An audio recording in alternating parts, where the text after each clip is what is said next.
អ្នកឆាន់ម្នាក់នោះគេមិនដូចយើងទេតើគេជាអ្នកណាទៅ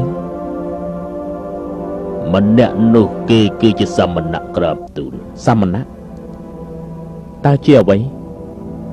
គេគឺជាអ្នកលះបង់ផ្លូវលោកលះបង់ផ្លូវលោកហេតុអីទៅទូលបង្គំថាគួរតែយើងទៅវិញទៅហេតុអីទើបលះបង់ផ្លូវលោកគឺគេស្វែងរកអត្តន័យជីវិតក្រាបទូលគេមានវិធីសាស្ត្រយ៉ាងណាដែរគេត្រូវអប់រំខ្លួនឯងអាស្រ័យនៅក្នុងវត្តឬលអាងពេលនេះគួរតែយាងទៅវិញមុនពេលដែលទាហានដឹងថាព្រះអង្គបាត់ខ្លួនក្រាបទូលត្រូវប្រញាប់យាងទៅវិញទៅក្រាបទូលមើលទៅគេដូចជាស្ងប់ស្ងាត់ណាស់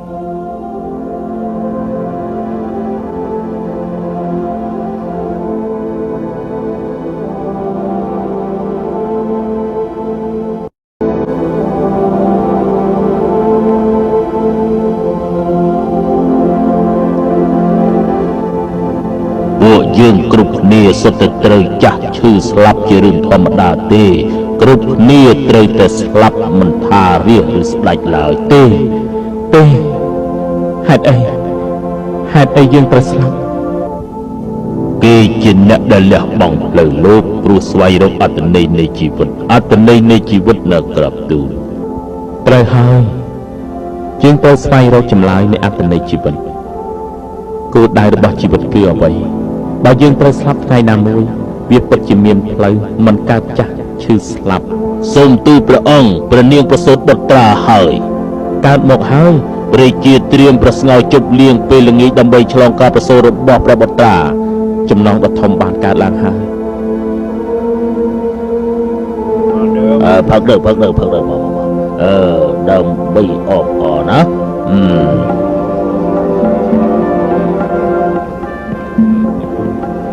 គុណដែលបានចូលរួម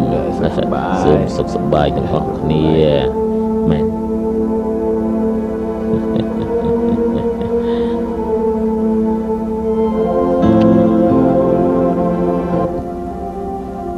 យៈសង្ឃធេរីជាទីស្រឡាញ់ដល់ពេលដែលយើងត្រូវបែកពីនាងនិងកូនរបស់យើងហើយយើងមានភារកិច្ចដែលត្រូវទទួលខុសត្រូវច្រើនជាងក្តីមេត្តាចំពោះអ្នកដែលមានក្តីទុក្ខមានភាពសំខាន់ច្រើនជាងបើអ្នកទាំងពីរមានគ្រប់យ៉ាងបរិបូរណ៍ហើយយើងនឹងចាកចេញពីនាងលាសិនហើយទូលបង្គំរៀបចំសេះសម្រាប់ព្រះអង្គហើយទូលបង្គំសូមអំបរឲ្យព្រះអង្គបដូរប្រតិយទៅយើងទៅសិនហើយមុនពេលដែលវាហួសពេលព្រះអង្គមេត្តាឲ្យទូលបង្គំទៅតាមព្រះអង្គដល់មាត់ស្ទឹងផងក្រាបទូល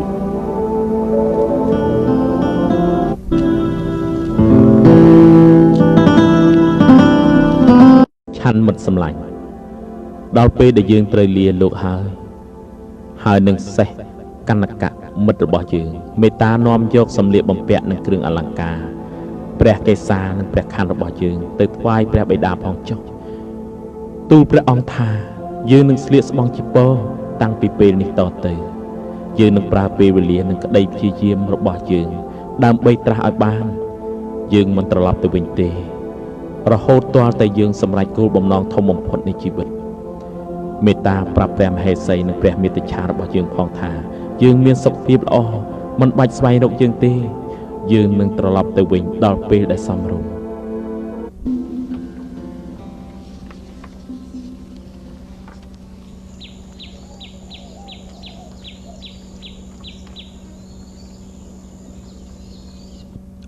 លោកកៅដញ្ញៈលោកមើល